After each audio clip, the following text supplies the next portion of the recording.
Herzlichen Dank willkommen an der Single Malt Review. Today we're going to get slightly continental, reviewing two Scotch whiskies produced and bottled for the European market, in this case Germany.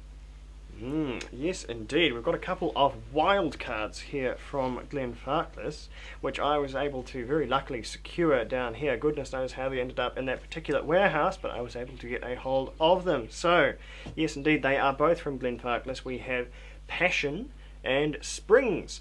And as for what differentiates the two, I would have absolutely no idea, because both of the bottles and the jars say exactly the same thing and exactly nothing about the whiskies. So never mind, we will just have to go in and do it the old-fashioned way.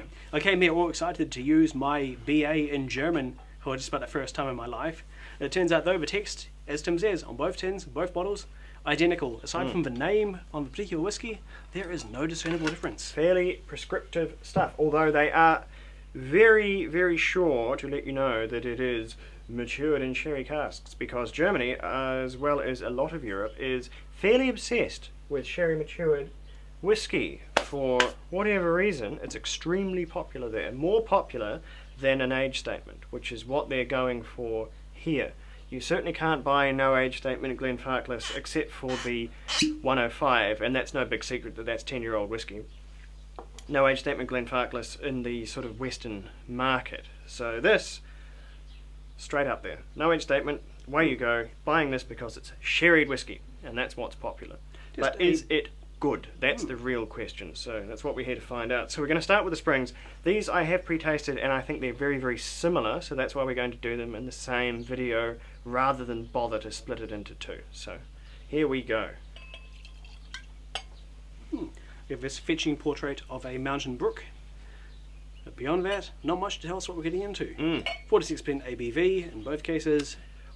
Sherry matured. What we can tell though, the good thing about things bottled for the German market is it's pretty rigorous about what is in the bottle and what is in the label. If it's in the bottle, it has to be in the label. And so if there's caramel colouring in the bottle, you will see met caramel somewhere fairly distinctively on the label. So there's no way producers can sneak additives like colouring in to German whiskies.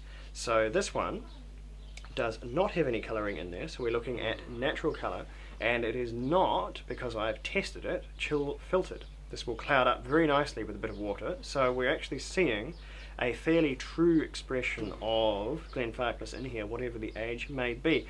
46% is also a bit higher than your average Glenfarclas. Beautiful producer though they are, they're still a bit on the 43% train. They haven't quite gotten with the program and gotten us up to 46. We would really rather want to be, but this is so good to see on the outset.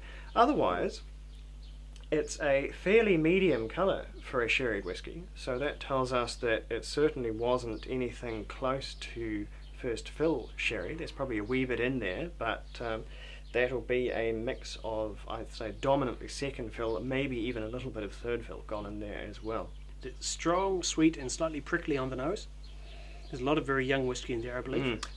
It's dominantly of young whiskey. It comes through, as we'll find out, more in the nose than in the palate, but there's whiskey in here younger than anything you'll be able to buy from Glenfarclas on the normal range for the normal international market, and you can really smell it. I myself am particularly sensitive to young spirit.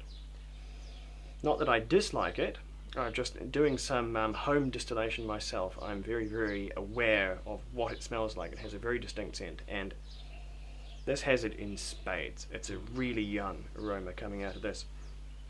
But in addition, there is your usual sort of sherried bouquet of pretty good red fruits. Some wood, not a great deal, as you'd expect from sort of secondary fills, and quite a good floral expression as well. It's obviously Glenfarclas, but it's not the normal Glenfarclas you get. It's quite young Glenfarclas. Now, as for the palate, I'm taking, at first there's a remarkable heat to it, a strong black peppery fire, which I was not expecting. Again, that'll be the younger whiskey. Hasn't had that time to calm down. It's still really quite young and quite punchy.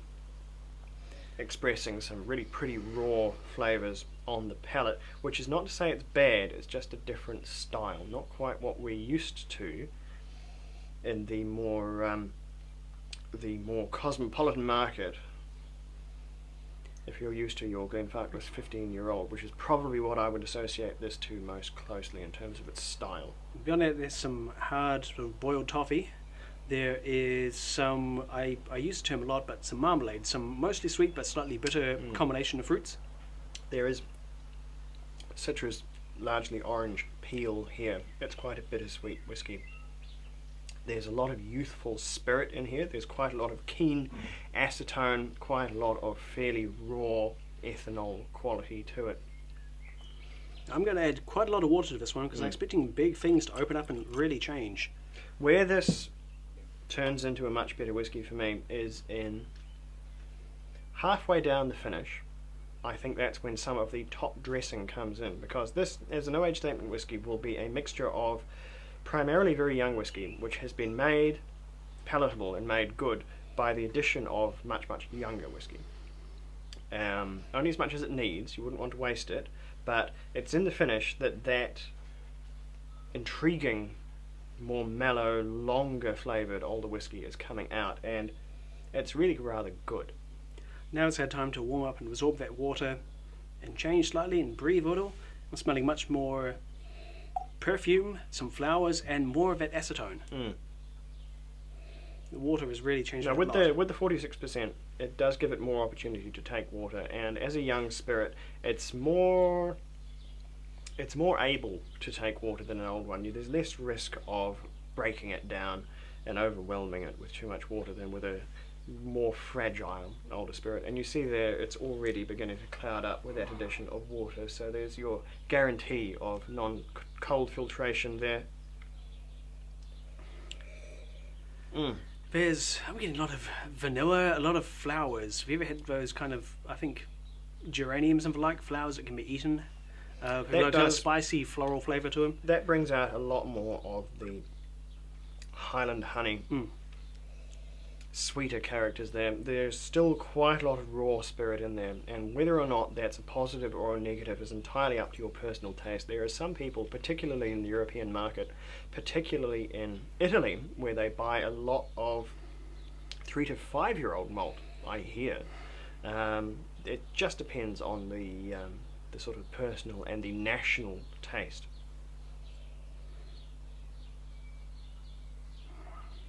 That spreads things out. It gives the top dressing, older sherry matured whiskey some more time to breathe, and I think it does improve it. So it's still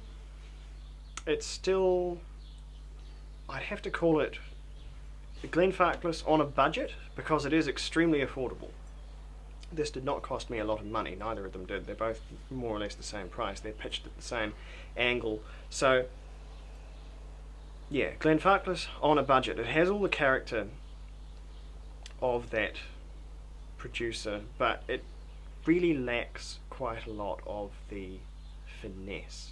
For a whiskey to enjoy, I could even put a cube of ice in here and be perfectly happy. I think it has what it needs, but it lacks the intellectual dimension that a really good older mature Glenfarclas would, and that probably down a lot to my personal taste. I'm probably far closer to the more the English dynamic for how they like to buy their whiskies more locally there than the European palate, which I hear is very, very different in terms of what it likes. What do you think? I am broadly in agreement. This reminds me most of all of one of the better blended malt whiskies. It's obviously a blend of various Glenfarclases, but it's got a lot going on, but doesn't have a distinct, clear voice of its own. It's kind of an amalgam of all the different things that make a Glenfarclas what it is, kind of blended together, and it's kind of an average. You know, it doesn't have you can't pinpoint down specific characters here, there, and there. Instead, it's more of just like a artist's palette, kind of a spectrum. Yeah, pretty much. As for scores, this one I'm going to have to give a 72. It's not a particularly high score, and I don't think it's a particularly good whiskey, but it will be it's just slightly alien to what I'm used to, I think. I'm not the audience, you know. I'm certainly not the audience, but rating it fairly, it's a 72 from me. What do you think? I'd give it a 70. Ooh. It's good, I can drink it and enjoy it, but it's not got much to say about it. You can't really taste its lineage or know what's really gone into it, because it's so many bits and pieces of different things combined into one. No, it's Glenfarclas, Dave, but not as we know it. So we'll try the passion and see if it's a little bit more, if we can be a bit more passionate about it than the springs. So it's coming up very shortly.